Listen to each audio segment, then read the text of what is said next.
Well, hello, everybody. It's Tuesday. Oh, and you know what Tuesday means. It means I sit here while you all read stories to me. Right? No?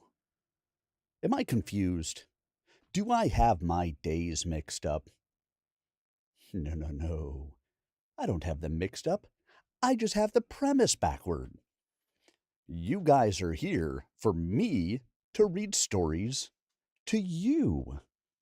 And tonight, we will be starting out with Dragonkin by Vanessa Finaughty.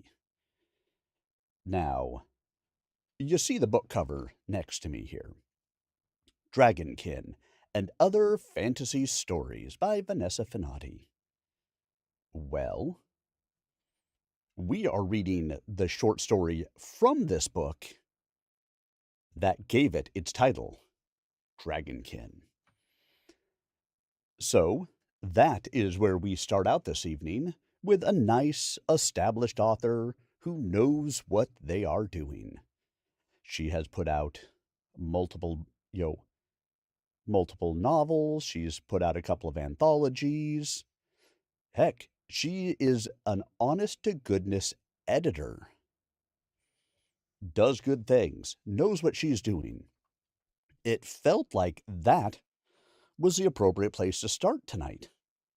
And then we move into another book by a relatively unknown author. I say he's a relatively unknown author because you don't know him as an author. You know him as an audiobook narrator. You know him as a voiceover actor. Maybe you know him as an instructional designer.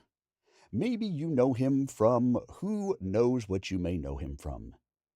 I know him. He is me. This, tonight, The Itch. Tentative title. Written by Tim Maloney. Tentative author. We will be reading 3 chapters of my work in progress. And following the 3 chapters, I will open it up for an AMA session. That's right. Ask me anything. Whether it's about voice acting, audiobook narration, writing this book, how I kind of got the idea. I'm not going to tell you how I got the idea, but I can tell you the process I've been taking to write it, if that helps. Now, the book is very much a work in progress. As in, I'm not even halfway through writing it yet. But I happen to be at a place where I was out of author things to read. And so I had said I was going to do my work in progress. And then I got a whole bunch of authors who provided me with work to read. So after tonight, I will be moving on to some of those authors. Starting on Saturday, actually, maybe not Saturday. It's probably going to be Sunday this week because I believe I'm going to have a Mech Warrior online match that is going to get into the way. But on the day this weekend that I read the next book, we are going to be starting into Telefrog. Tellafrog. Telefrog. If you want to know more about it, well, you're going to have to come back and listen to the live stream. Or, as always, go purchase the book from the author. You are always welcome to do so. Our books from tonight, Vanessa's book is out there and available. I know she's redoing some of the stories. She's expanding and she is potentially adding new stories and she's doing other things with her anthology here. So if you want to go and pick up the book, she probably has something new out there for you. And if you want to pick up my book, well, I'm going to have to freaking write the thing, aren't I? But you know where you can support me in the meantime. So that's what we are looking at tonight. When we get to my book, I would love your feedback. Good, bad, indifferent, whatever. Stick around for the AMA session, put it into the chats. You know I am across various channels tonight, including YouTube, Twitch, Kick, Rumble, and X. Wherever you happen to be, I will track down your comments.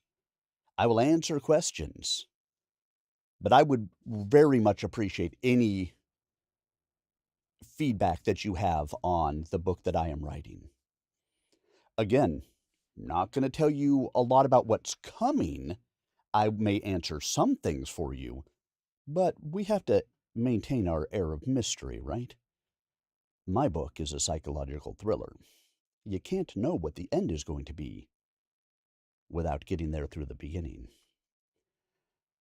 So now, let's go ahead and sit back, relax, and prepare to enjoy. If you happen to be in a hot place, get yourself a cold drink. If you happen to be in a cold place, like me, snowing and sleet today, get yourself a hot drink. Get yourself a blanket, put your feet up, sit back, relax, and prepare to enjoy as we enjoy another evening of storytime goodness with Dragonkin by Vanessa Finaughty and The Itch by Tim Maloney. Starting off with Dragonkin by Vanessa Finaughty. Kara shot up in bed, instantly awake. The shrill screaming continued outside the log cabin, reaching his ears above the howling wind. It hadn't been part of the dream. He sprang from the warm bed and grabbed his trusty wood-chopping axe, then dashed outside. Without stopping to pull on more than a pair of thin trousers. Framed in the doorway, he squinted sleep-blurred eyes into the wind and stared down the mountain path, the only access to his cabin. A young woman came into view, racing towards him.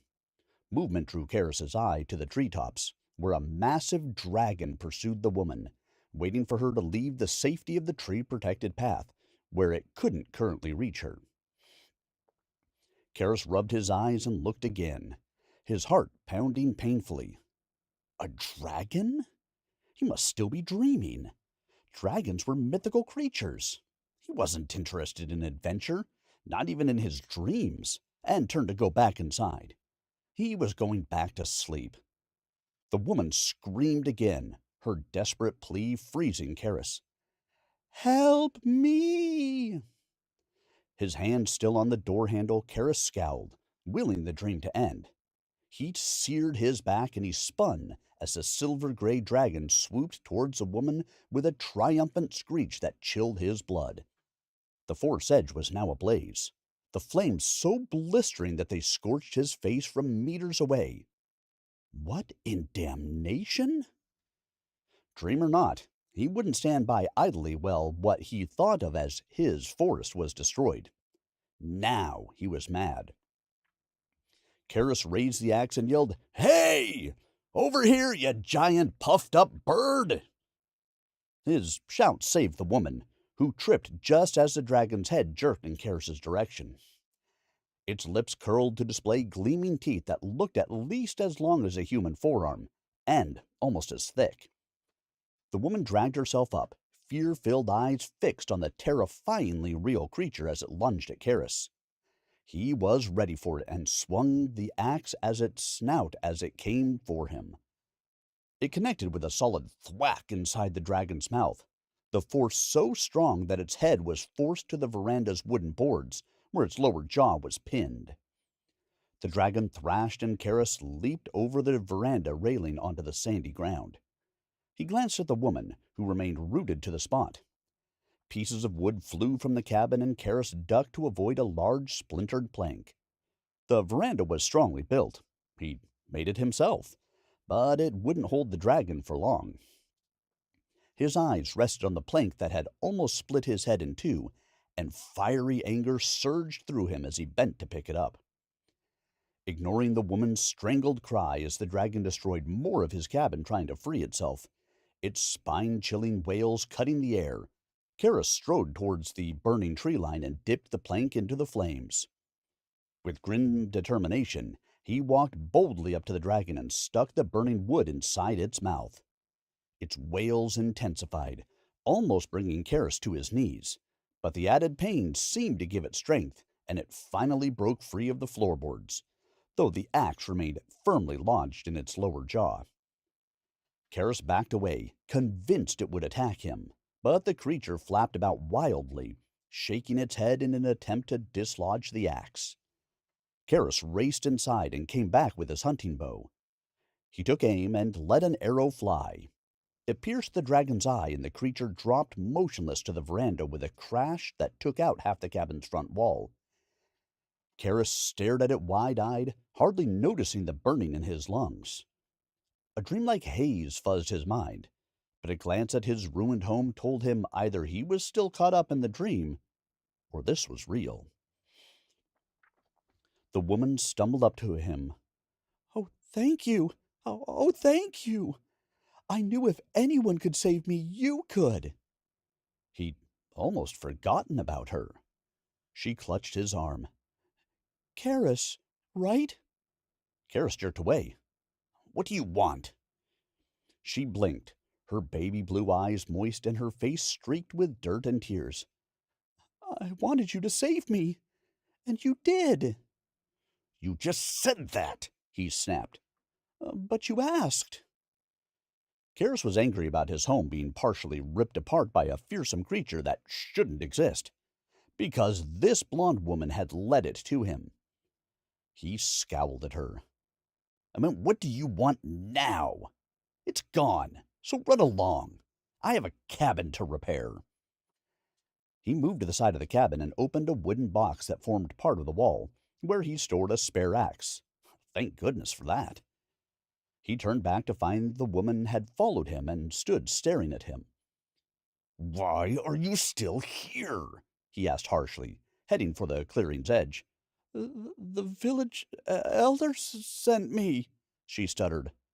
"What on earth for?" Karis wound his way through the burning vegetation and then felled the first flaming tree swiftly, making sure it fell towards the clearing, effectively preventing the fire from spreading to the rest of the forest. The last row of trees would fall onto sand, and the flames would soon die without further fuel. The woman peered through the trees from inside the clearing. "What are you doing?" "Are you mentally challenged?" he asked. "What?" "And hard of hearing," he muttered as the next tree crashed. "There's no need to be rude," she said, her hands now on her hips. "Vildron sent me. He said you would help." "Yes, your esteemed village elder, who's never even laid eyes on me, said I'd help. Presumptuous son of a turtle that he is." The next tree went down. The wind was thankfully blowing away from the forest, which made Karis's job easier. He said he had a vision of you defeating the dragons." Karis whirled to face her. "Plural? There are more?" She nodded. "They attack villages across the land. Ours wasn't the first, and it won't be the last." Karis frowned as he turned to the next tree. Why would they do that? And since when do they even exist? What in damnation is going on here? He swung the axe hard. Splinters shot past his face as he jerked aside just in time to avoid losing an eye. "It's sorcery. A sorcerer from the land beyond the great sea controls the beasts. He wants to rule this land, and any who refuse to submit to his will and call him king are destroyed." Perspiration slicked Karis's naked torso as he continued felling trees. The fire was almost out now. Luckily, only a few trees had been torched. "Whole villages, you say?" he muttered, only half listening to her. "My name's Sasha, in case you wondered." "I didn't," Karis snorted. "Sounds like something I might name my dog if I had one." "Why are you so obnoxious?" she shouted. Karis cut down the last tree and then picked his way over the fallen trunks to the clearing, careful not to get too close to the dying flames. He gestured to the trees. "This?" His arm swept towards the cabin. And this, he glared at her, is your fault. How is that my fault? I didn't conjure the dragon. No, you just let it here. Oh, come on. Was Vildron wrong? Apparently not, since you aren't dead. What is wrong with you? You aren't gone, and part of my home is. Karis began chopping up a fallen tree. What are you doing? What does it look like? She huffed. I meant, what are you going to do with that? Karis looked at her. You really are stupid, aren't you? Why do you think a guy with a half-destroyed log cabin would be chopping wood? Sasha sat on her haunches, scanning the sky nervously.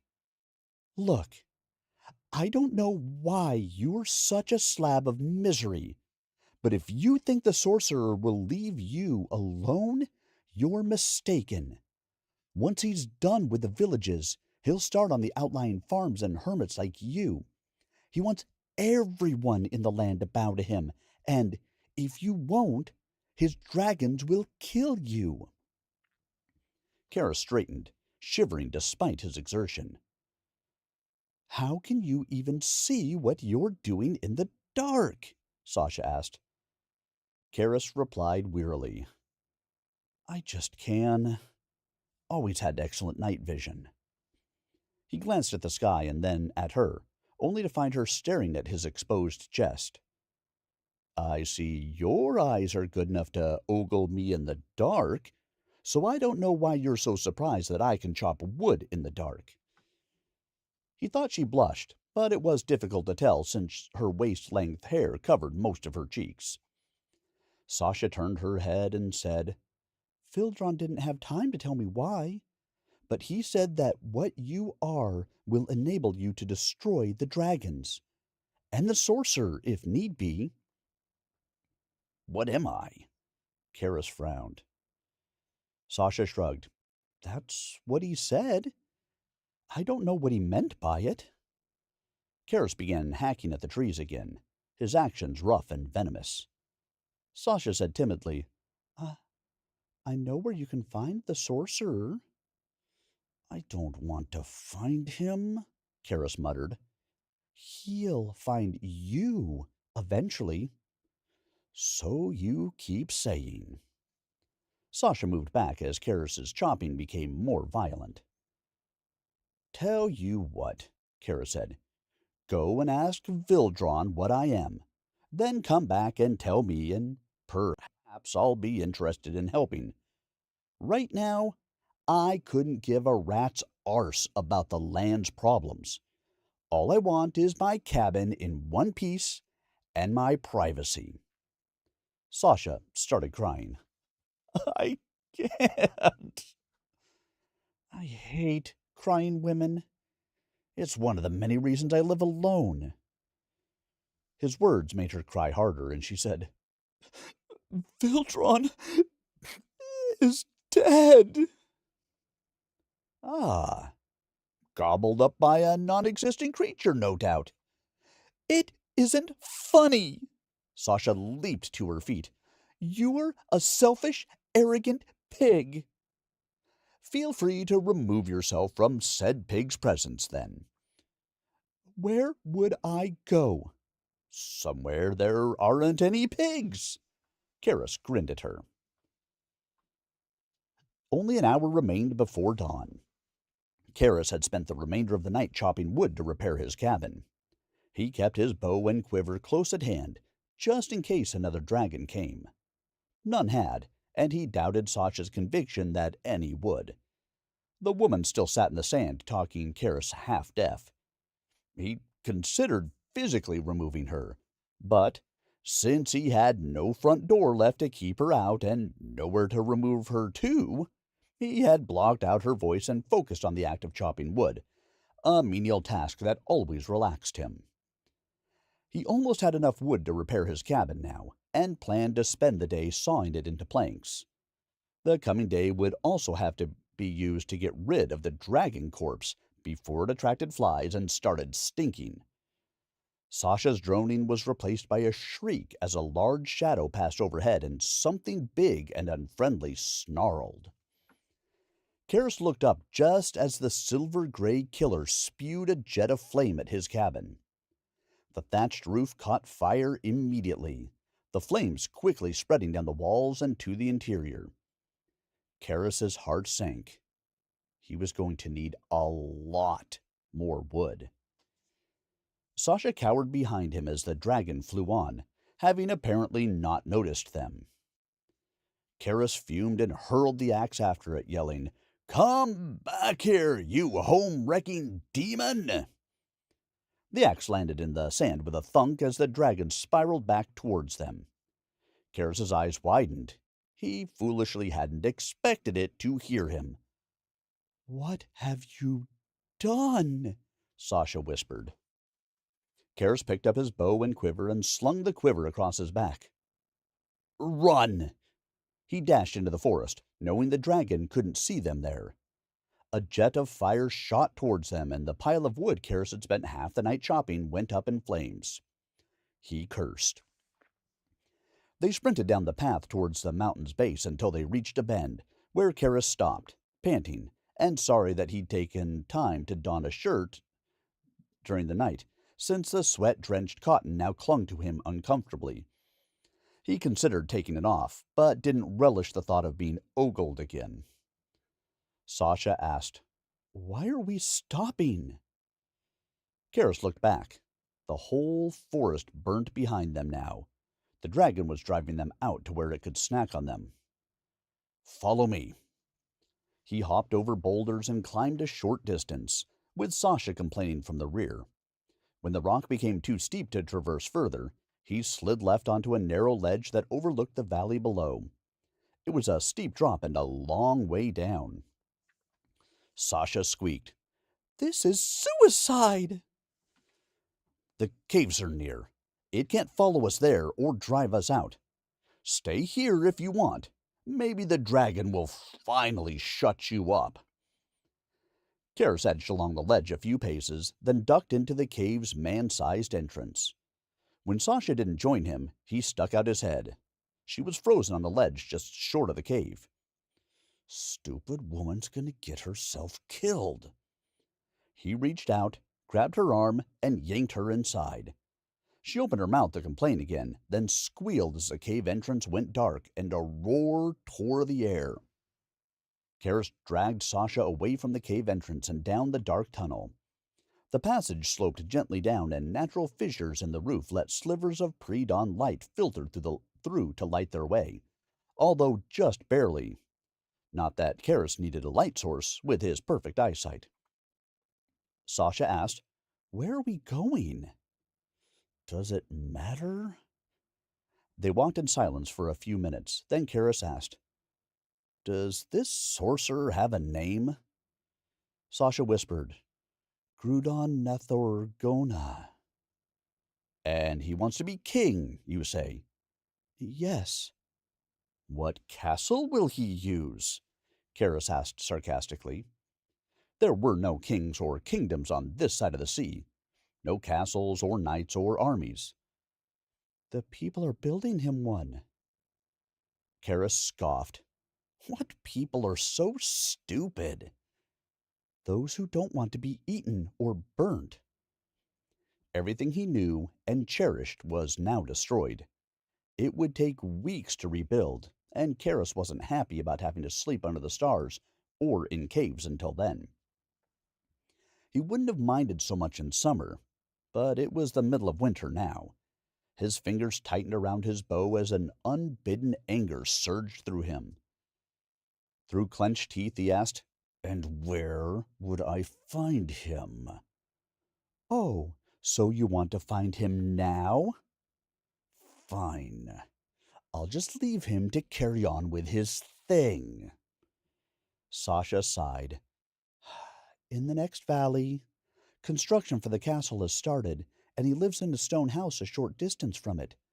His house is painted, so you can't miss it." Painted?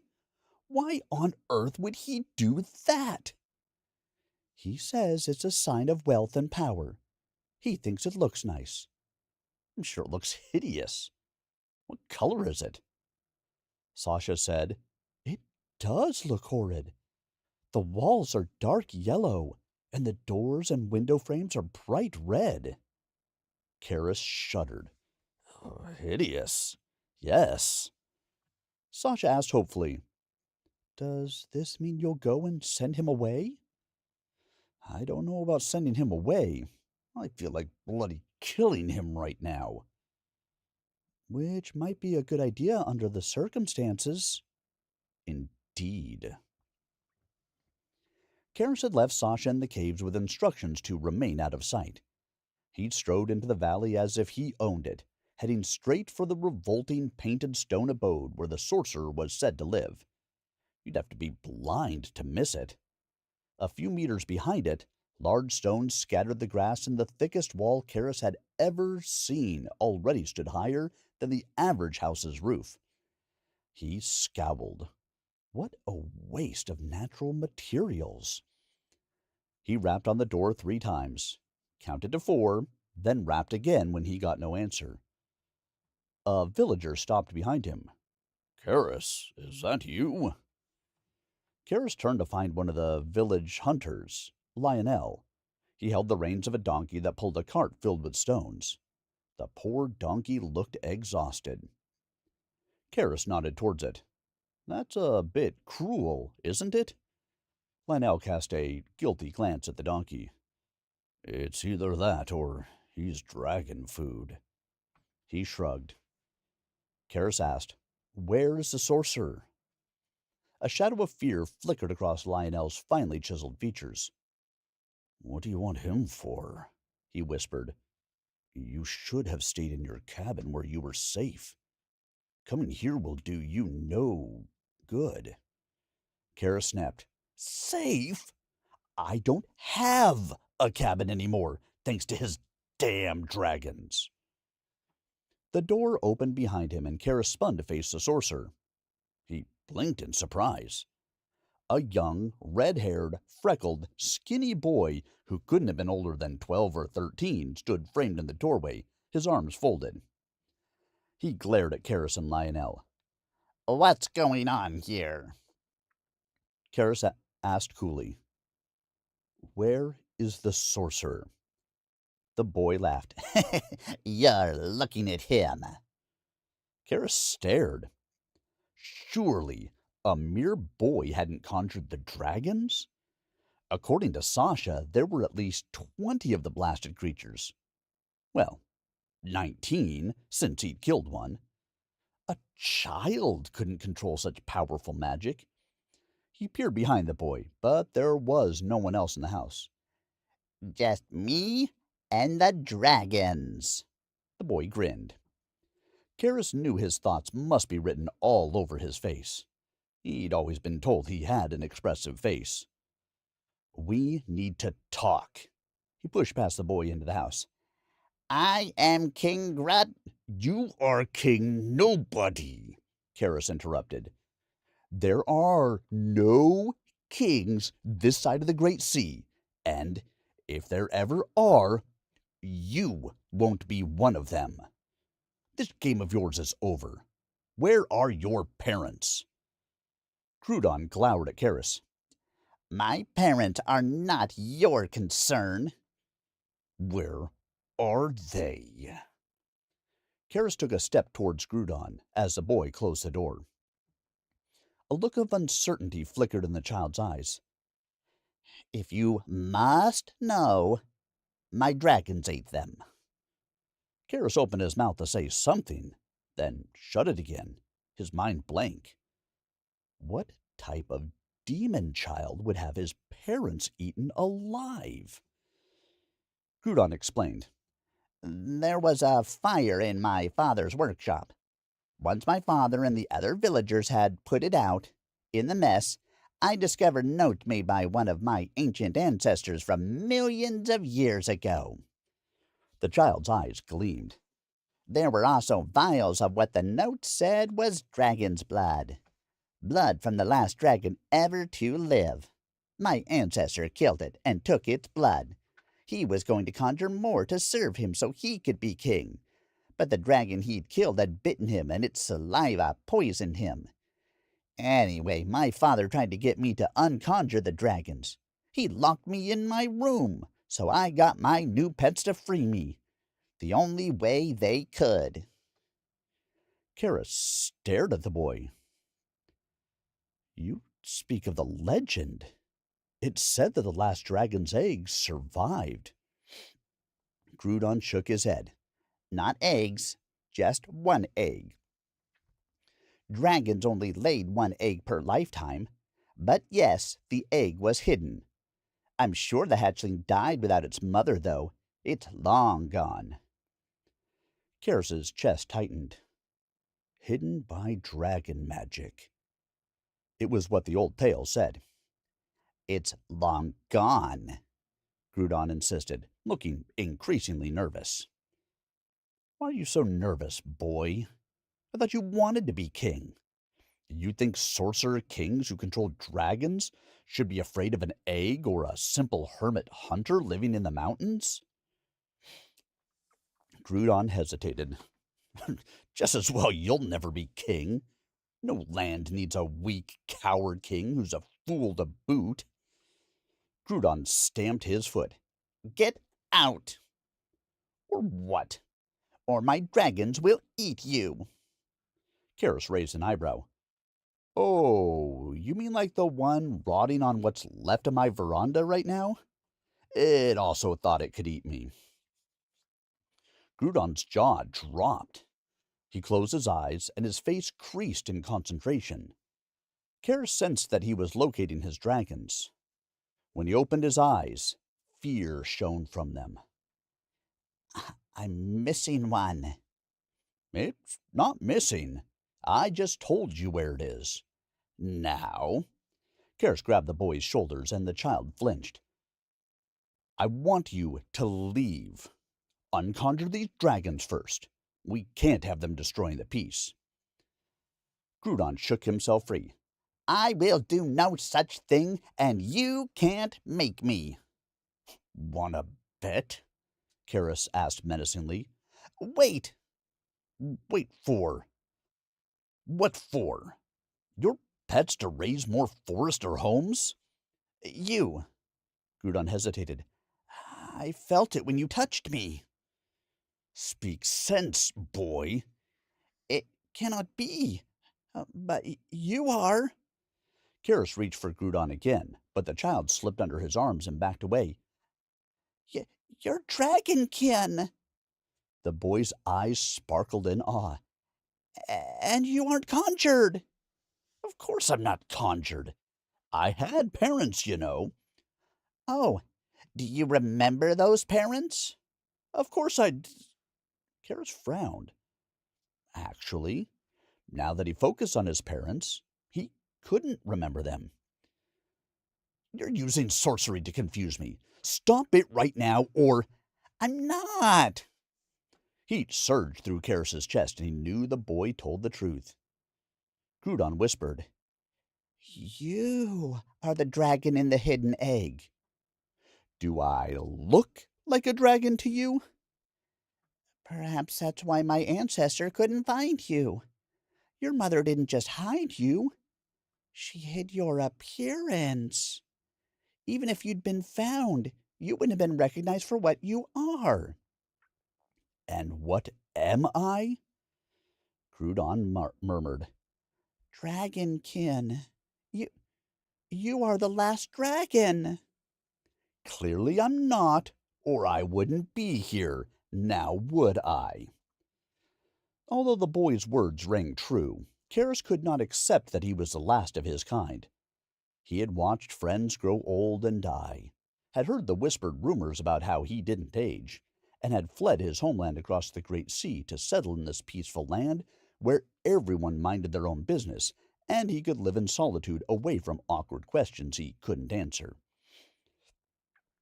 Steel glinted, and Karis stepped aside just in time to avoid Grudon's knife slicing his side. He gave the boy a backhand slap that sent him spinning across the room. "Unconjure those dragons right now!" Grudon shot back stubbornly. Make me. "Okay." If the sorcerer was killed, his magic would vanish along with his life force. Karis drew his dagger and leaped at Grudon, who was just a little too slow for the hunter's finely honed reflexes. Before the boy could as much as flinch, he was lying on the stone floor with a slit throat, bright red blood the color of his window frames and door pooling around his head. 3 days later, Karis sat outside what had once been his cabin, gazing into the fire with Sasha pacing opposite. It was a known fact when a magic user died, their magic died with them.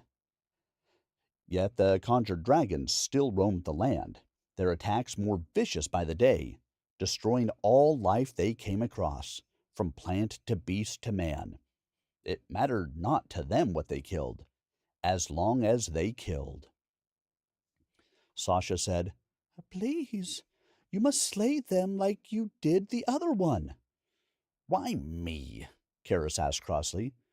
"You're the only one who's been able to kill one, though many have tried." Karis had been trying to ignore her for the better part of the night, but the woman was persistent.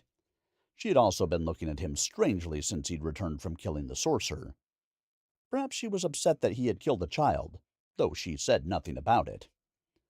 He sighed. "I got lucky, but luck runs out." Sasha scowled and stopped pacing to look at him. "When they've destroyed all life in this land, they'll move on to others. In the end, the entire world will be gone. Then you'll die anyway." "So what are you saying? Better to die a brash fool than to try to save yourself?" "Slaying conjured dragons is trying to save yourself." Karis sighed. "I have a confession," Sasha said out of the blue. Karis tensed. Confessions were never good in his experience. "You mean like the confession where you told me the dangerous sorcerer was a mere boy?" Sasha scowled. "I keep telling you I didn't know that. I hadn't actually seen him for myself. Are you never going to let that go?"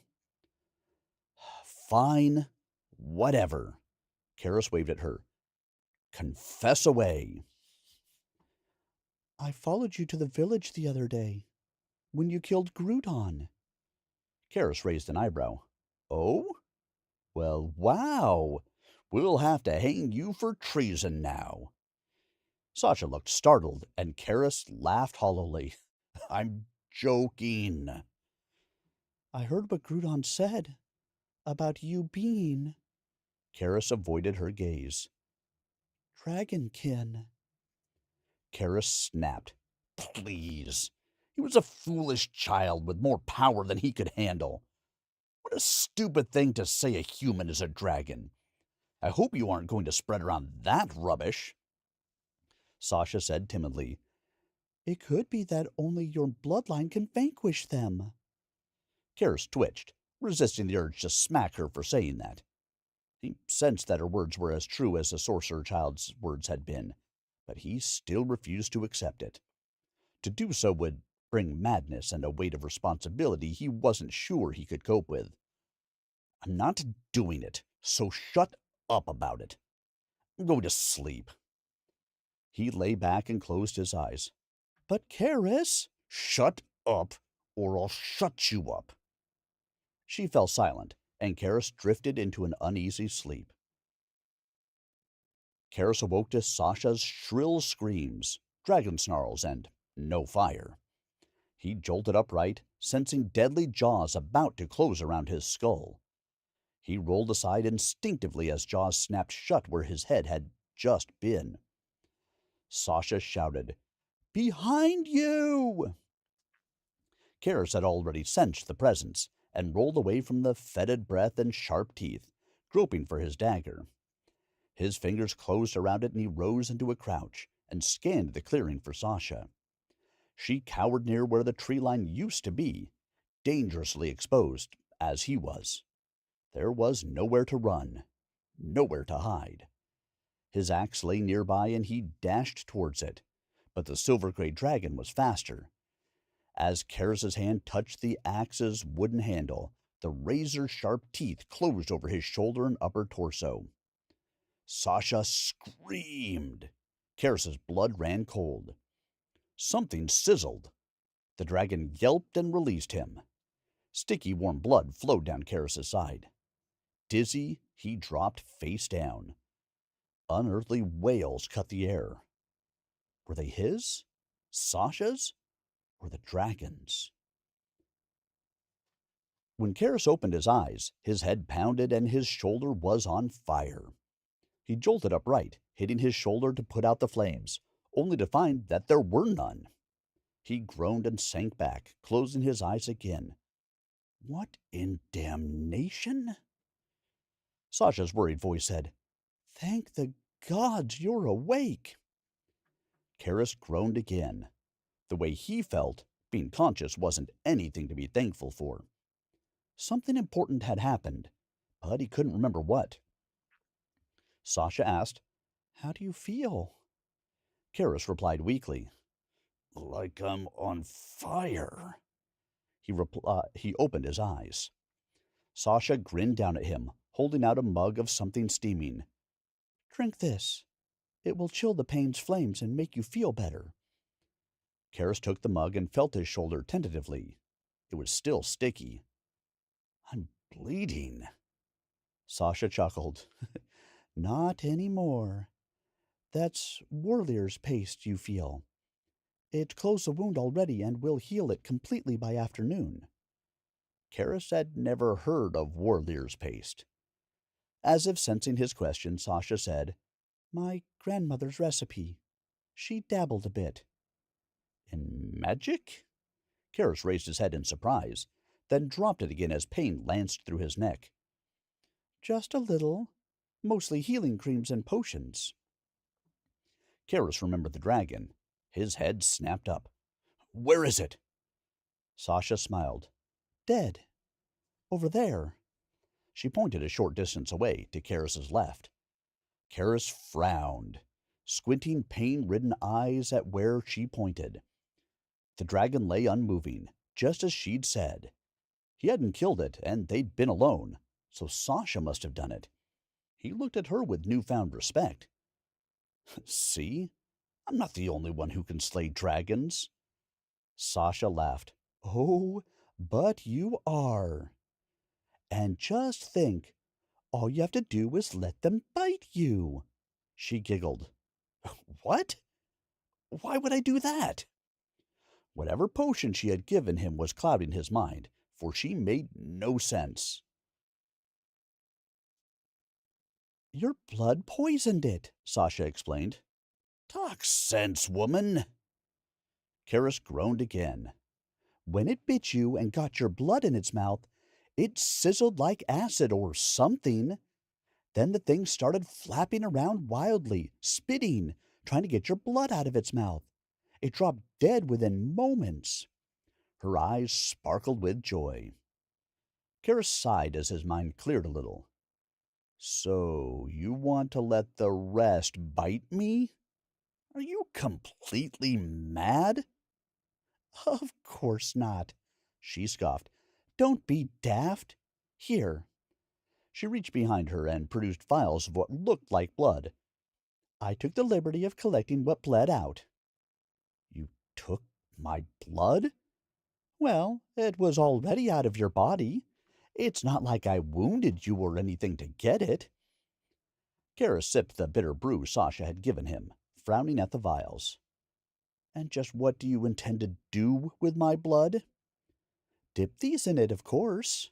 She held up 2 arrows. Karis's eyes narrowed. The woman was brilliant. If his blood poisoned the dragons, he could hunt them from a safe distance, shooting them with blood-tipped arrows. "I'll help you, of course," Sasha said gaily. "You saved my life twice now, and I'm an excellent marksman." Kara smiled at her. You know, you're not so bad after all. Sasha grinned back. Likewise, Dragonkin. The End of Dragonkin by Vanessa Finaughty.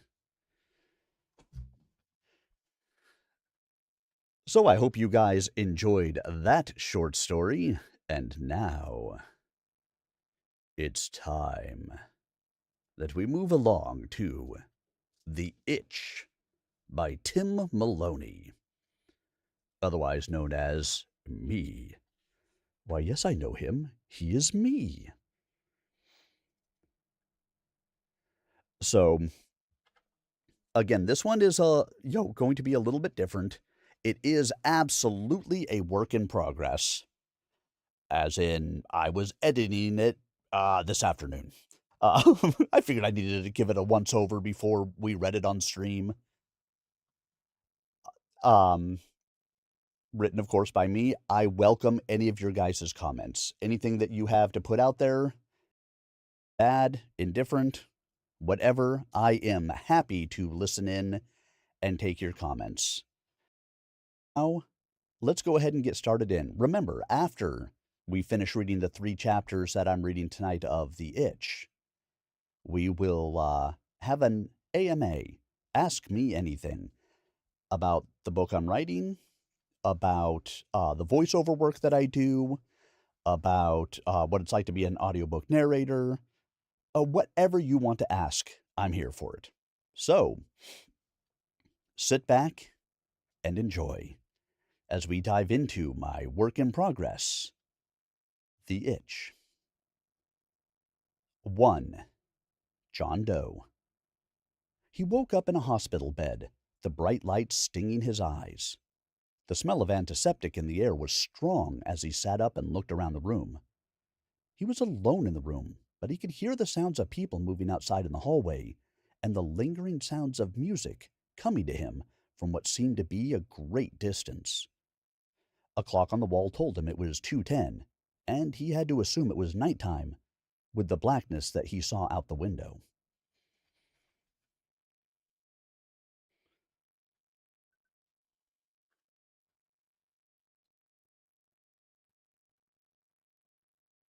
He put his hand to his head and winced, feeling a stab of pain. As he lay back on the bed, he tried to recall what had happened to him and how he ended up wherever he was. His thoughts couldn't seem to coalesce into anything coherent and just made his head throb harder. The past was a blank, and that terrified him. The more he tried to remember, the more it seemed that his past didn't exist. Vague images passed through his mind, but they were fleeting, and he couldn't grasp them. His heart started to race as he tried harder and harder to remember something, anything about his past. Nothing. Whoever he was, where he was, or how he got here remained a mystery to him. Feeling like his heart was going to beat out of his chest, he sat up and called out with a tremble in his voice. Hello? Can anybody help me? The door to his room opened, and a tired-looking nurse looked in on him. Oh, you're awake, she said, sounding surprised. She turned from the doorway and called out behind her. Dr. Morales, our John Doe has woken up. A disheveled-looking woman entered the room, looking like she was at the end of a very long day. She was of average height and might have been called pretty when not covered in the wear and tear of a brutal shift. Good evening, sir. I'm Dr. Morales, one of the residents here. How are you feeling? She inquired, the speech sounding almost rote. Not very good, he said. I have a splitting headache, and I'm kind of freaking out here. She squinted slightly as she looked at him. The headache is understandable, with the knock you took, but can you tell me a little bit about what is causing your anxiety? How about that I am in a hospital and have no idea how I got here? He was visibly shaken as he said this to her. Dr. Morales walked over to him, removing a small pen light from her pocket. As she shone it into his eyes, she said, "It is not uncommon to have some memory problems when you have had a head trauma. What is the last thing that you do remember?" Nothing. What head trauma? Nothing? She asked with a frown. Do you remember your name? Where you live? She continued to shine the light in his eyes and muttered to herself, "Pupils normally reactive." "I'm telling you, doctor, it's all a blank. I've been sitting here trying to remember something, but there's nothing there," he said, with a rising tension in his voice. "Well, sir, it's not unusual after a head trauma to experience some retrograde amnesia. When you were brought into the hospital last night, you had sustained a pretty serious. It won't surprise me if you never remember exactly what happened to you, but I would expect the rest of your memories to return soon. In the meantime, what would you like me to call you? John Doe is a typical name given to those who cannot be identified, but I've never liked that." He thought for a couple of moments before saying, "I don't know. Never had to name myself before. How about Josh? I don't know why, but that name seems familiar to me." "All right, Josh," she said with a wan smile. "We can go with that until we figure out who you are." He tried to return the smile, but couldn't seem to bring one out. "Can you tell me a little bit about what happened to me?" "I don't have a lot of details, but I'll share what I know," she replied. "You were brought in by ambulance a couple of hours ago. The police said that they had received a call of a man down in an alley when they arrived, they couldn't find any ID on you, but you were clearly injured. When the paramedics got to you, you were unresponsive, but bleeding pretty badly from a head wound. Thankfully, you were breathing on your own, so we did not need to intubate you. The EMTs bandaged you up on the scene and brought you here to us. My colleague, Dr. Wilson, put you through the normal paces, got your head wound cleaned, stapled, and bandaged, followed by a CT scan to look for any trauma that wasn't visible. Other than the nasty bump on the head, everything else came back negative, which is a good thing. Now that you are awake, our neurologist will want to go through an exam with you, too, especially with you experiencing the memory loss. The police also told us they would come back around to talk to you once you woke up." Josh lay back with a sigh. "When will the neurologist do that?" "Annette Johnson is one of the top neurologists in the area and will want to speak with you in the morning. We do have an on-call neurologist if I think you need to be seen immediately, but everything looks good for now. The best thing you can do is get a little food in you and get some rest. Hopefully your memory will come back later today." "I'm not hungry right now. Could I just get something for this headache?" he asked. Dr. Morales nodded her head. "I'll send in one of the nurses to take some vitals, and I'll put in an order for some ibuprofen." "You do need to take that with food," she said, with a stern note to her voice. "Fine, I'll eat something," he said, exasperated. She smiled, and as she headed out the door, "Don't worry, Josh. Everything will look better in the light of day." Over the next 30 minutes, he endured the poking and prodding of the nurse as she checked his bandage, took his blood pressure, and chatted away amicably. His grunted replies didn't seem to bother her at all, and she just continued ministering to him. After the nurse had finished her inspection, an orderly brought in a small plastic tray with a covered dish and a glass of what looked like milk. Eat up now," he said with a bored expression on his face. "Nurse Becca said she will be back with some pain meds for you once you finish eating." Josh grumbled slightly to himself, but sat up to eat the meal the orderly had brought him. When he removed the lid, he saw a small, sad-looking piece of chicken, some mashed potatoes with brown gravy, and a side of carrots. It didn't look particularly appetizing, but he dug in, knowing that his pain relief lay on the other side of the meal.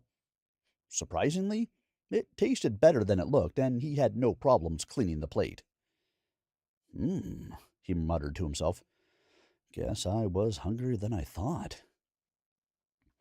A short time later, Nurse Becca poked her head in the door and, seeing the plate empty, said with a grin, "Now that's what I like to see. Just stay right there and I will be back with your meds." She returned in moments, pushing a cart with a computer on it. Grabbing the attached wand, she asked for his hand. Perplexed, he extended his left hand toward her. "No, silly. I need to scan the badge on your other arm." He looked down at his right arm, seeing for the first time that he had a plastic band around it with a barcode and the name John Doe. He raised his arm so that she could scan the barcode. With a beep, she scanned the barcode and verified the information listed on the computer screen. "All right, Mr. Josh John Doe. 800 milligrams of ibuprofen for you. And don't worry about the name on the band. Once we know who you are, we'll get that fixed right away." She handed Josh a small cup with 2 small white pills in it and a small paper cup of water. He tossed the pills in his mouth and swallowed them down with the water. Taking back the cups, she tossed them in the wastebasket on the floor. "Now you lay back and get yourself some sleep. Today will be a busy day for you, and you want to get all the rest you can. If you need anything, my name and number are here on the whiteboard, or you can push the call button on the remote." As she bustled back out of the room, she dimmed the lights. He lay back on the hospital bed, waiting for the relief that the pills would bring him. He closed his eyes, trying again in vain to remember anything about his life. As he lay there pondering, he drifted off to sleep. The morning arrived earlier than expected for Josh. He found himself lying in the cold hospital bed as the first rays of dawn's light began to appear in the room window. Throughout the remainder of the night, he had been troubled by dreams filled with flashing images and terrifying thoughts that vanished the moment he awoke. As he lay there, he tried again to recall anything about his life before last night. There were some vague recollections of people who might have been his parents, and a school setting filled with kids, but nothing recent. He swung his legs over the edge of the bed and stood up, the pressure on his bladder having become uncomfortable. His legs felt a little weak, which he attributed to his head wound. With the dim light in the room as his guide, he stumbled his way over to the bathroom, turned on the light, and closed the door behind himself. After relieving himself, he stopped and looked at himself in the bathroom mirror. He expected to recognize a person looking back at him, but even though there was a familiarity to it, the image appeared to be decades older than his mind told him it should be. What he saw was a man who looked to be in his 40s, with a dark fringe of hair showing from underneath the clean, white bandages on his head. He looked himself up and down, noting the toned muscles in his arms and the slight paunch about his waist. Not a bad-looking guy, he thought to himself. Maybe a little worse for the wear, but life will do that to you. As he was preparing to head back into the hospital room, he heard the hall door open. A feminine voice called out, "Josh?" He recognized the voice of Nurse Becca and opened the bathroom door. As she spotted him, she beamed at him and said, "Looks like the plumbing is working fine, huh?" He replied, "Yep, everything seems to be in working order, other than my memory. Try as I might, I cannot seem to recall anything since my school days." "You've only had a couple hours of sleep. We can't expect miracles, can we?" "No, I suppose not. But I was hopeful. Do you know when I can start expecting visitors today?" "Don't I count?" she said with a twinkle in her eyes. "Other than my fabulous company, I would expect that you will get a couple of different visitors today, starting in probably about half an hour. First, Dr. Morales will want to check in on you before she ends her shift today. Then Dr. Johnson is going to come down to do an exam and ask you some questions. We also—" He interrupted. "Which one is Dr. Johnson?" "Dr. Annette Johnson is the neurologist. With that bump on your head and the continuing memory loss, she will want to give you a good look to see what's going on. And as I was saying before you interrupted, we reached out to the police to let them know that you were up and talking, so I would expect them to come by at some point today as well. You will also have us nurses in and out throughout the day, checking your vitals and taking good care of you. He nodded, thinking that today was going to be quite busy. He felt a little rumble in his stomach and asked, "Will breakfast come before or after my visitors start in on me?" Becca gave a little laugh. "I see your appetite has returned too. There is a menu that you can order from over there on the tray table. I doubt they will get it to you before the poking and prodding starts, but it will give you a good excuse to take a break, if you need one, when it does arrive. Now, if you will get back into bed, I need to take another set of vitals."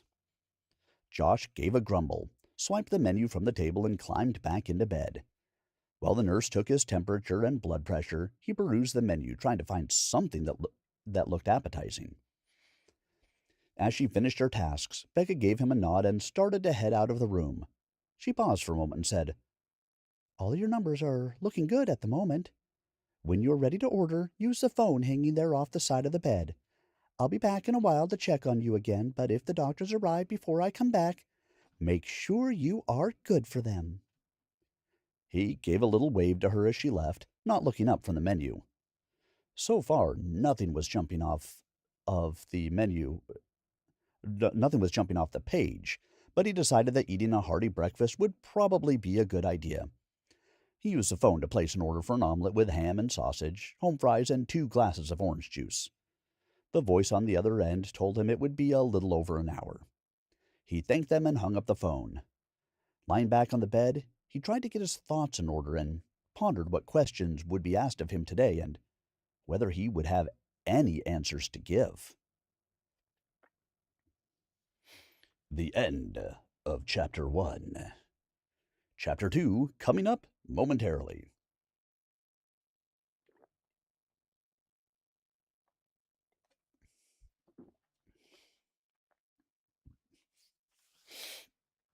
So far we have met Josh John Doe, who does not know who he is after being brought in by ambulance after receiving a head wound. Let's find out what happens next. Unlike most of my books, I actually know. Here we go. 2. Amnesia. As promised, Dr. Morales showed up in Josh's hospital room a short time later. She bustled in with an aura of efficiency around her, but clearly showing the wear and tear of a long shift at the hospital. Taking the time to really look at her, he saw that Susan Morales, the name on her badge, was of average height with long brown hair, tanned skin, and appeared to be in her late 20s. "Good morning, Josh. How are you feeling this morning?" "Hi, Doc. Physically, I'm feeling fine, other than a little headache, but I still can't remember anything, and it's a really strange feeling."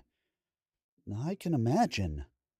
I've never experienced anything like this myself, but it must be kind of scary to not be able to remember anything. Well, let's go over a couple of things while I give you a quick once-over." Dr. Morales went through some standard questions with Josh while checking his wounds, reflexes, and general physical condition. "Do you know what year it is?" "Not really, but I would guess maybe 2015?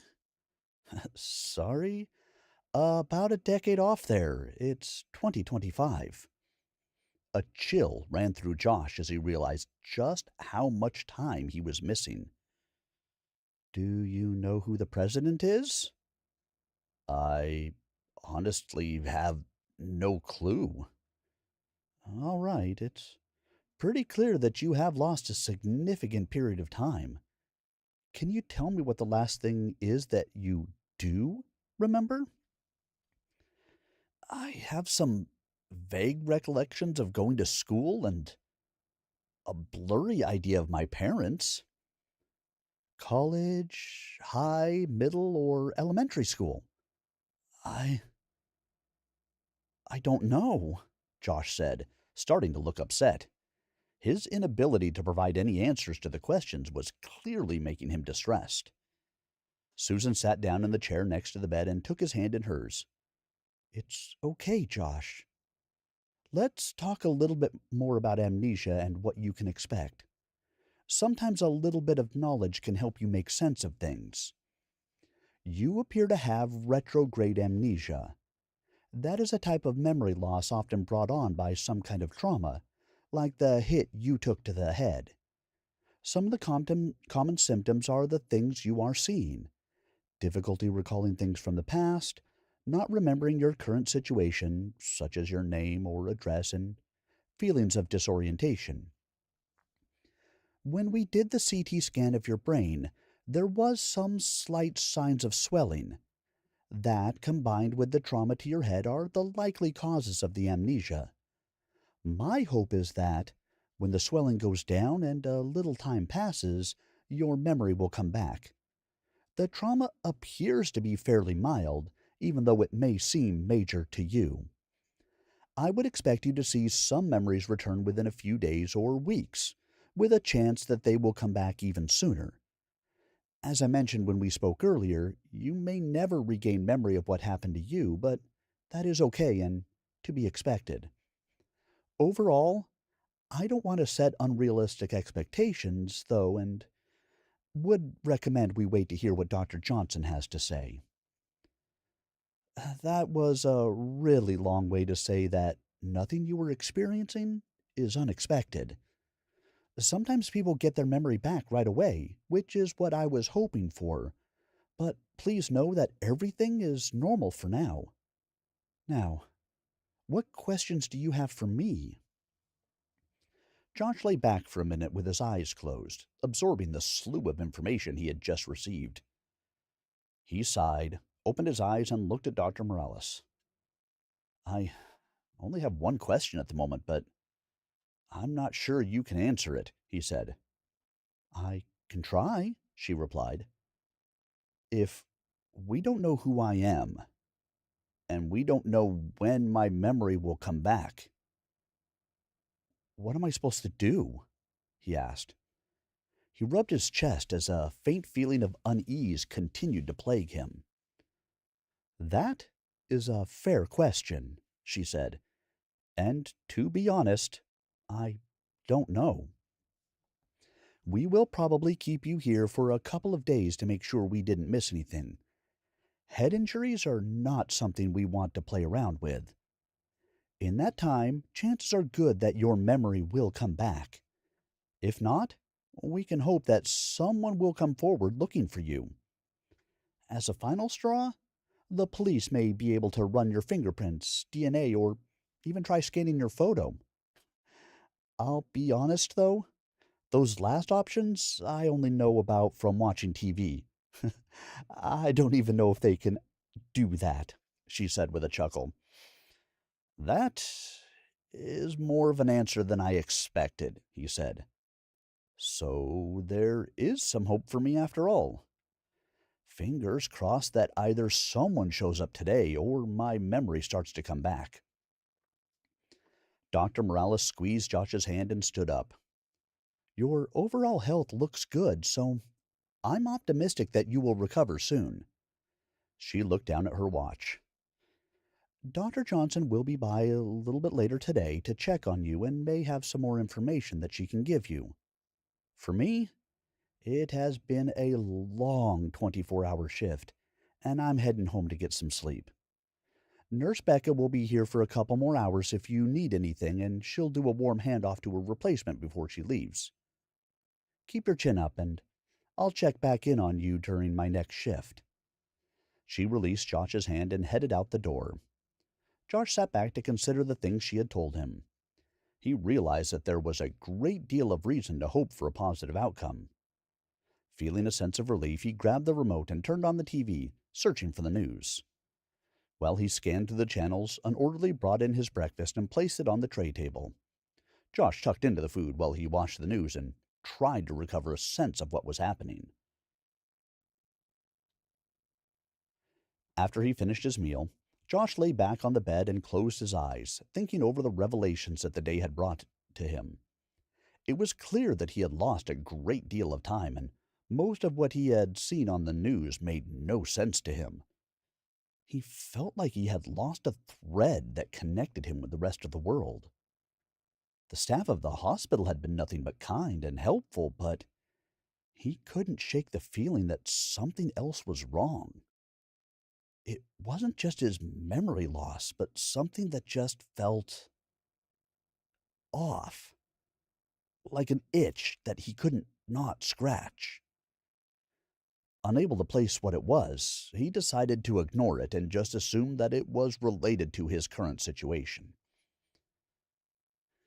Hours passed as he lay there pondering his life. The nurses bustled in and out to periodically check his vitals or just make sure he was okay. He grunted occasionally in answer to their questions, but largely just lay there trying to make his brain work. In the early afternoon, he finally had the chance to meet Dr. Annette Johnson, the neurologist. She entered the room with an air of professionalism, being trailed by a younger male doctor. Dr. Johnson was an older woman of average height with streaks of gray showing in her auburn hair and a pair of bold green eyeglasses over her light green eyes. The man was a little taller than his counterpart, with short-cropped blond hair and a well-maintained beard covering his face.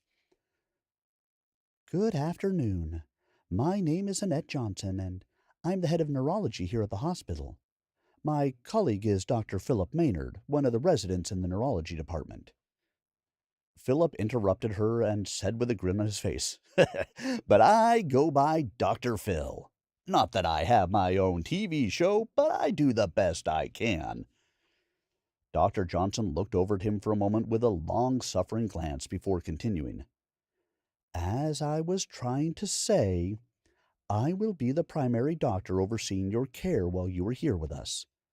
While much of the day-to-day care may be handled by others, matters of the brain can be delicate, and I bring a great deal of expertise to the management of your recovery. I'd like to start by going over some of the things we have seen so far and talk about the next steps. Does that sound okay to you?" "I guess so," Josh said pensively. "It has all been very confusing so far.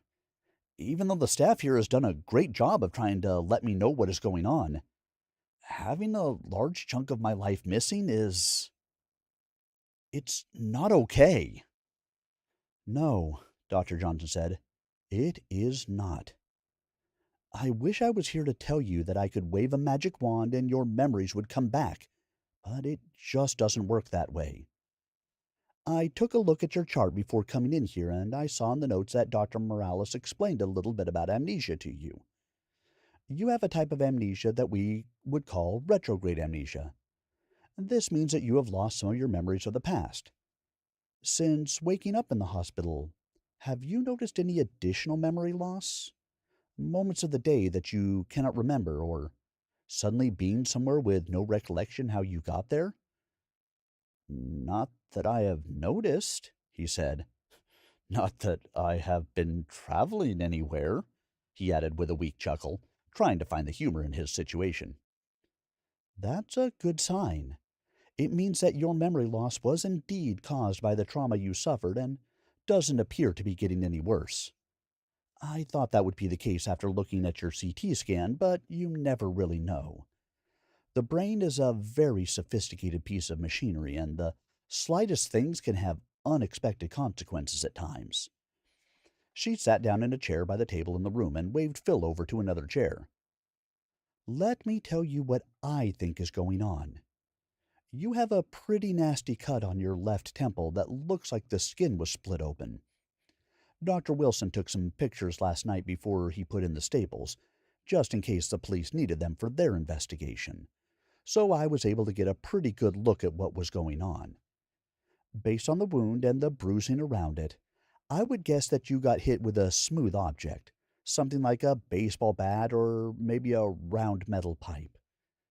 Inside your head, that caused a couple of points of trauma. When you take a rapid hit like that, it can cause your brain to bounce around inside your skull. Your brain is normally floating in cerebrospinal fluid, which cushions it from minor things. It's just not equipped to save the brain from a hit like you took. We can see on your CT scans that your brain was bruised in two places from the hits. Likely one caused from the first hit and the second one from when your head hit the ground. Well, there isn't a cut on the back of your head. There is some bruising back there, and you would probably find it very tender to the touch. Doctor, Josh broke in, you are going a little fast for me. Can you break it down in really simple terms? We sure can, Dr. Phil spoke up. Basically, you have some minor bruises on both the inside and outside of your head. But as with all bruises, a little time should heal you right up. We didn't see anything broken on the outside, and there was very little swelling on the inside. Yes, Phil. Thank you. All this means your prognosis looks really positive. I'm hopeful that you will start to regain memories very soon. Now, I do want to warn you that it is not at all uncommon for someone to never regain a short period of time before the trauma, and you might never remember the attack on you. Everything else, we would expect to return. Dr. Johnson sat back as she finished her explanation. I know this is a lot to throw at you, especially with everything you are going through. What questions do you have for us? Josh sat forward and crossed his legs beneath himself. He put his elbows on his knees and nestled his chin into his hands. He sat quietly for a couple of moments before asking, What are the chances I never regain my memories? Phil stood up and answered, We can't tell you the odds for certain. As Dr. Johnson explained, the brain is really complicated. While everything looks good to us, there could be things we can't see. I have read studies of people who had no signs of trauma that never regained their memories, and those who the doctors had given up on who made full recoveries. The human body is a wonderful, mysterious thing, and medical science has only scratched the surface of everything. Annette nodded. Things do look good, and we are optimistic, but our best bets are still to get you into some familiar environments as a way of sparking some of the memories inside of you.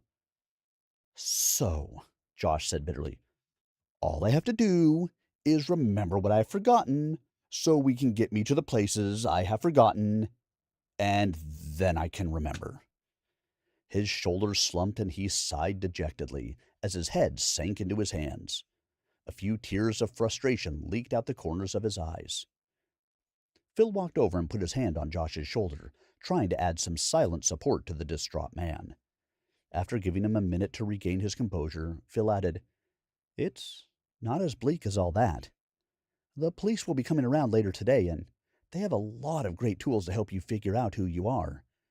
We can also hope that someone will be missing you soon, and either start calling the hospitals or they will file a missing persons report, which will help us to identify you. Either way, there is a whole big system out there that wants to help you. And from in here, we will do everything we can to make sure you are as healthy as possible. What if I can't figure out who I am? And I don't ever remember, Josh said with a spark of anger in his voice. What then? Dr. Johnson also stood up and said, Then you may get what some people dream of. A chance at a totally fresh start. But I don't think it will come to that. She started towards the door. I want you to get plenty of rest over the next day or two. Your body is working hard to heal you, and the more rest you have, the better it can do it. I'm going to keep in touch with Dr. Morales, who will handle your day-to-day care. But if you need anything, have her or one of the nurses page me or Phil, and we will make some time to stop by. As she started out the door, Phil hurried to follow her. He looked back over his shoulder and said, It will all be okay. Just remember, the sun will come out tomorrow. Bet your bottom dollar that tomorrow there'll be sun. He walked out the door whistling the tune with a twinkle of mirth in his eye. Josh just shook his head and got up from the bed. He used the bathroom and then sat in the chair that Dr. Johnson had vacated.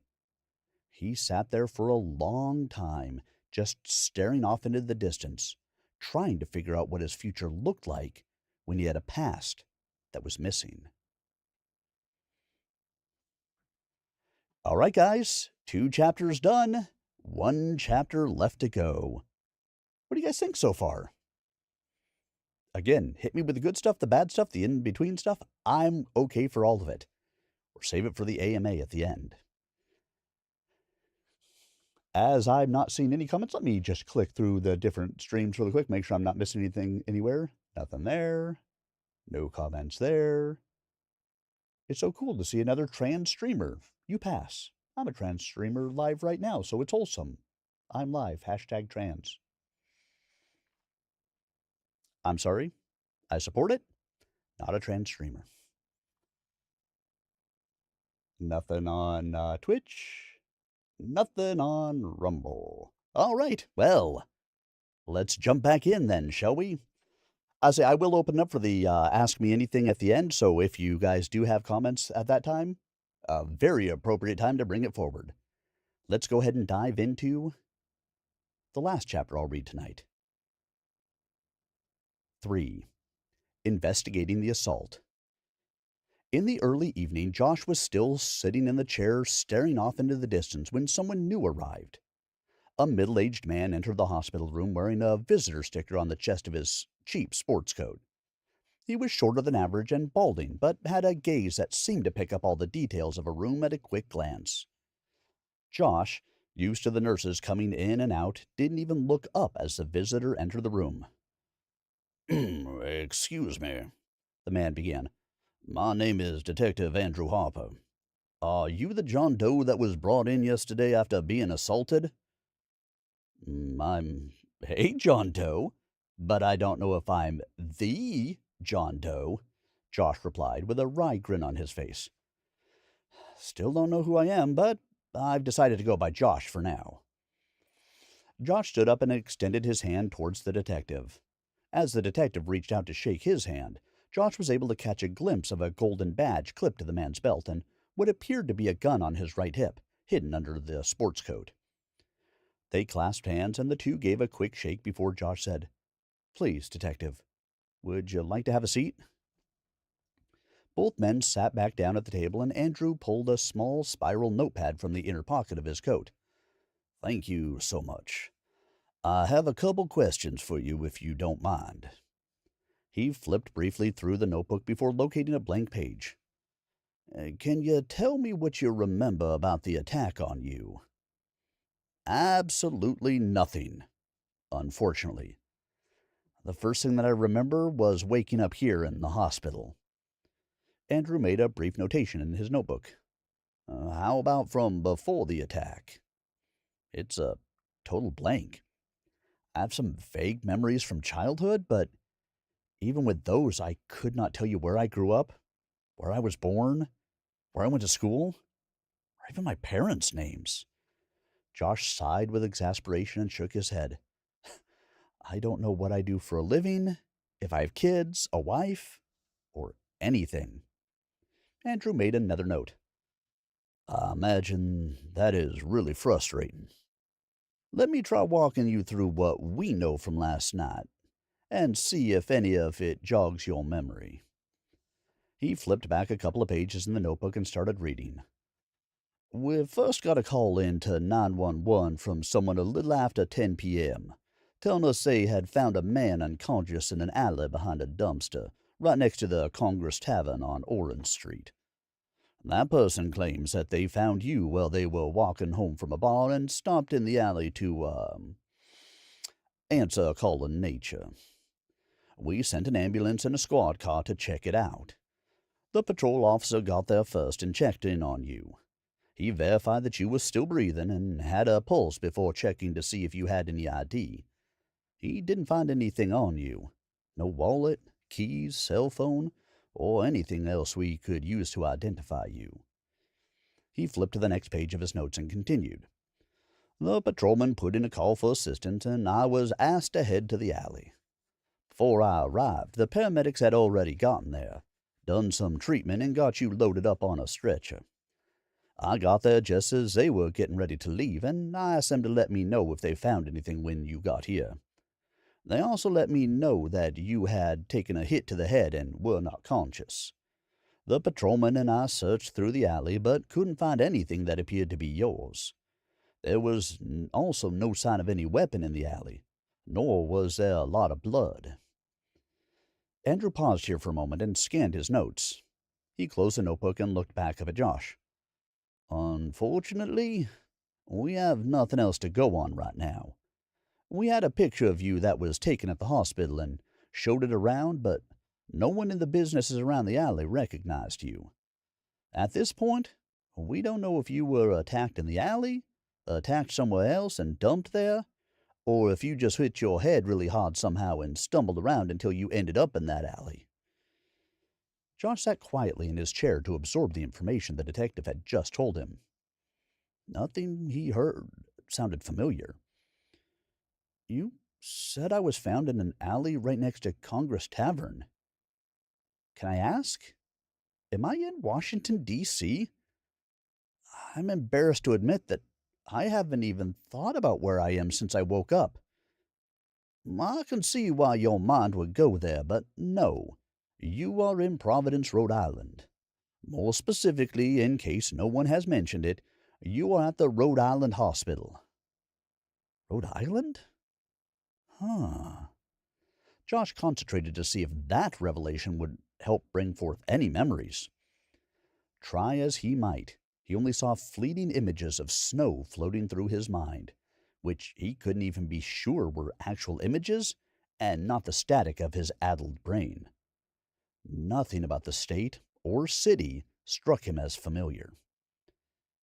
He stood up from his chair and started pacing around the room. Andrew sat calmly in his chair and watched as Josh made circuits back and forth, clearly agitated. While he walked back and forth, the detective took the opportunity to get a better look at him. Josh stood approximately 5'10" and weighed probably 210 pounds or so. Andrew made a mental note to check with the nurse's station before he left to get some clear numbers on height and weight, if they had them. He didn't notice any distinguishing marks, no visible tattoos or birthmarks that could help in identifying the man. In fact, there was nothing that would have made him stand out in a crowd. Average height, weight, generically handsome face that he had seen 100 times before. His only distinguishing feature at the moment was the bandage on his head, but Andrew assumed that would be gone soon enough. Andrew gave Josh a couple minutes to spend some of his energy and then called him back over. Josh, why don't you have a seat again and let's talk about next steps in finding out who you are. That is really where we will need to stop for me to investigate the details of your assault. Josh walked back and forth a couple more times before he came over and dropped heavily into his chair. Okay, so what are the next steps? First off, I would like your permission to take your fingerprints and run them through our database. If we have your prints on file for any reason, that will help us to identify you. If that doesn't work, we can also try running a DNA sample through the database, but I'll be honest. If we don't have your fingerprints, we probably won't have your DNA. Finally, with your permission, I will run your picture through facial recognition software. That would give me a list of possible people that I could look through, though. Oh, and I should also mention that there is a good chance someone will submit a missing persons report to us, and that will make things much easier. And when all those things don't work? Josh asked. Then what? Feeling a little pessimistic at the moment, Josh? Wouldn't you be in my situation? I guess I can't blame you for feeling that way. But in my experience, these methods will work for us.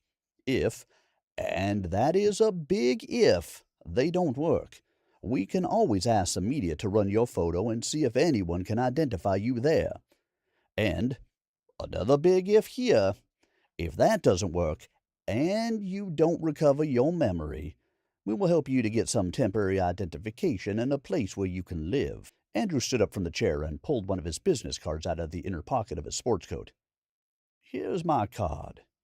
If you remember anything else, you can call me on my cell at any time. So, do I have your permission to run your fingerprints and photo? If it will help get me answers, then you have my permission. Fantastic, Andrew replied. I'll have one of the patrol officers swing by here to get the fingerprints from you. He patted his sports coat and pants pockets with a sheepish grin on his face. Being a detective means I get to dress up all snazzy like this, but I do miss the extra pockets that let me carry more tools of the trade. He stuck out his right hand, and Josh stood, shaking it tightly. I'm sure we will have some good news for you soon, and we can get you back where you belong. With a nod of his head, Andrew exited the hospital room. As he walked out, he remembered that he needed to stop by the nurse's station to check on the height and weight of Josh before he left. Before he went back to the station, Andrew decided he needed to take a look at the alley on Orange Street once more. He went to the parking garage and climbed into his black RAV4. He paused for a moment before he drove away to put in a quick call to the station, where he asked that a patrol officer stop by the hospital to collect Josh's fingerprints. It was a short drive back to the alley, but Andrew had the feeling that it was going to be a long day for him. He decided to stop by Dunkin' on his way to grab a caffeine refill, which would also serve to keep his hands warm in the late November weather. He pulled up in front of the alley and parked on the sidewalk directly across from the Congress Tavern.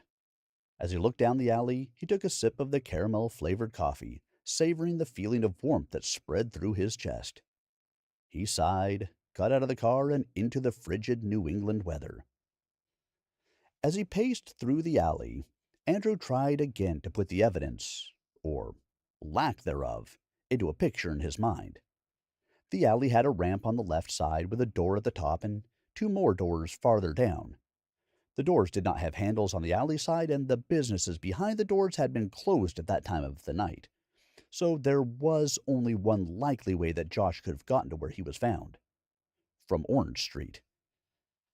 He looked again through the alley, but only saw the normal detritus that gathers in an out-of-the-way place in a large city. There was nothing that stood out as a potential weapon in the assault. He stooped to look at the ground where Josh had been found. There was a tiny amount of blood on the ground, but nothing to indicate that this was the location of a major trauma. The missing wallet and cell phone could be signs of a mugging gone wrong, but the lack of physical evidence on the ground, coupled with no one in the area having recognized Josh, made Andrew think that was unlikely. The weather had been in the 30s and 40s the last couple of days, and with no rain, he would have expected to find more blood here if this had been the location of the attack. Andrew became more certain after looking at the scene that this was not the location of the assault.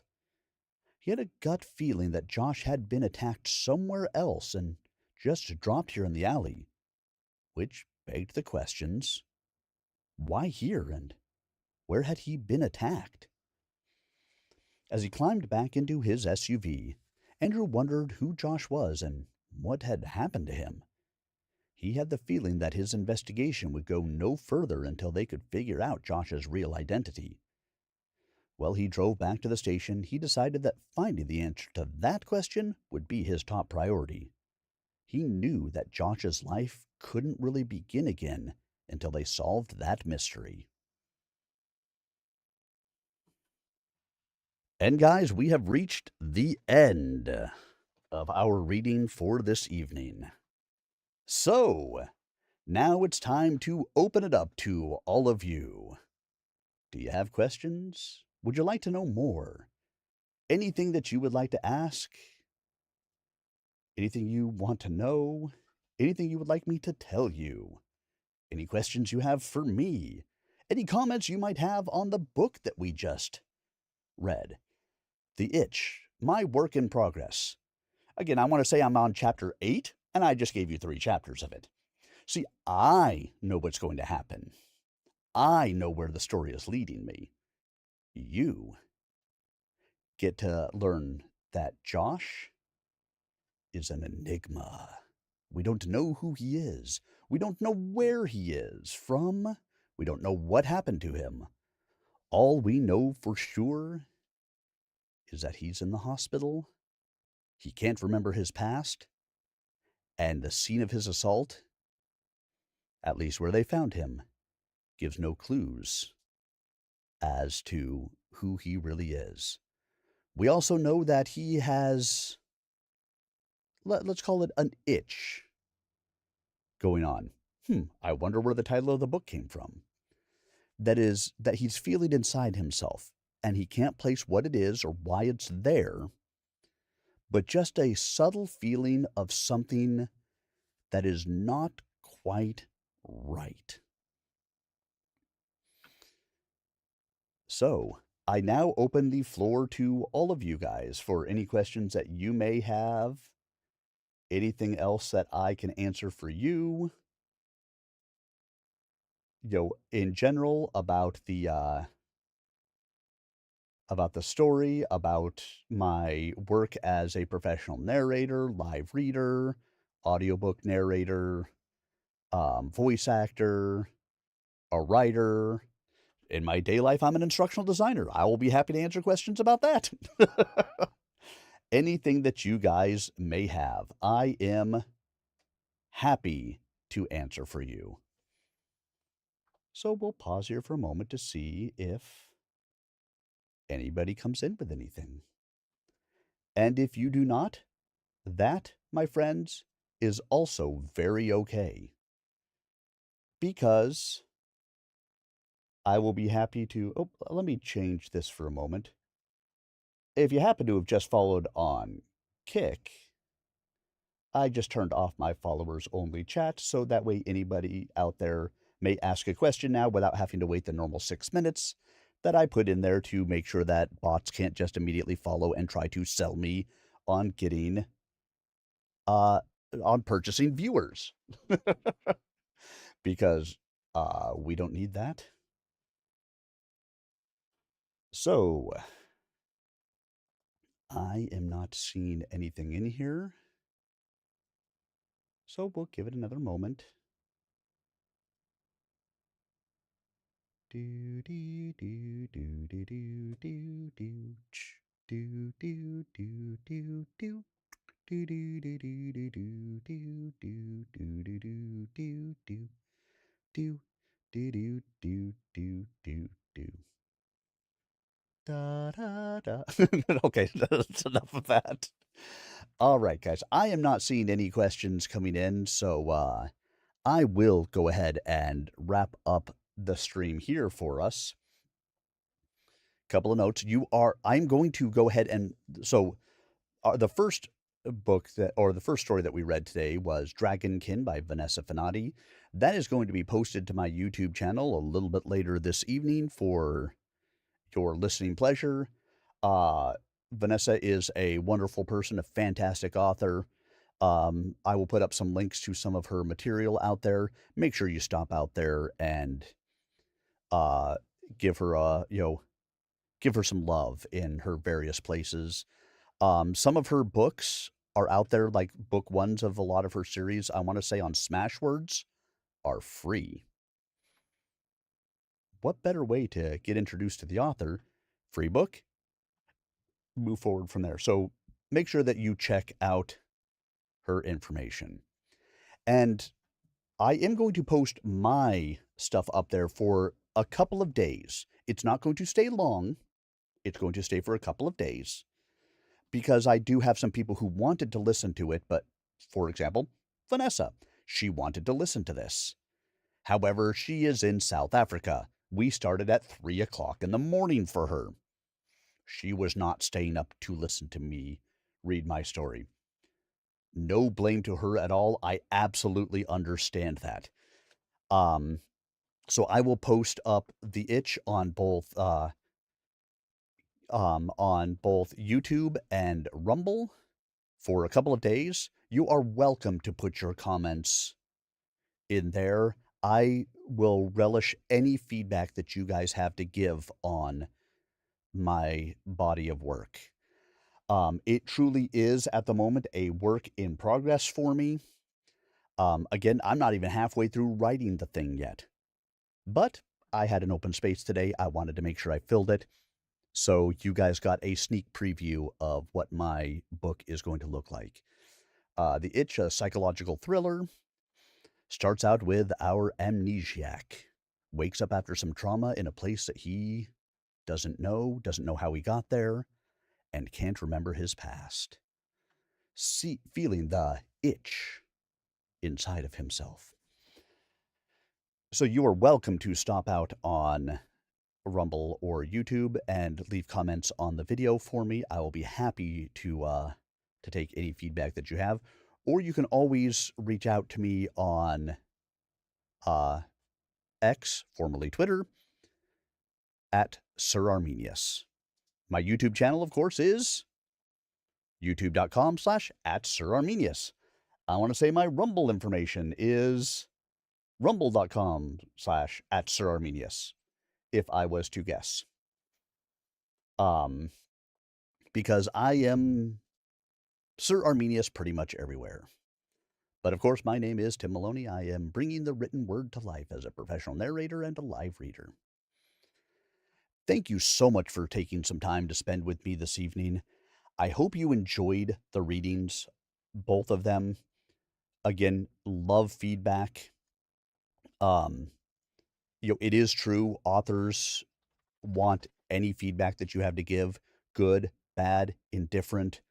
Did it hit you good? Did it hit you badly? Did you hate it? Did you love it?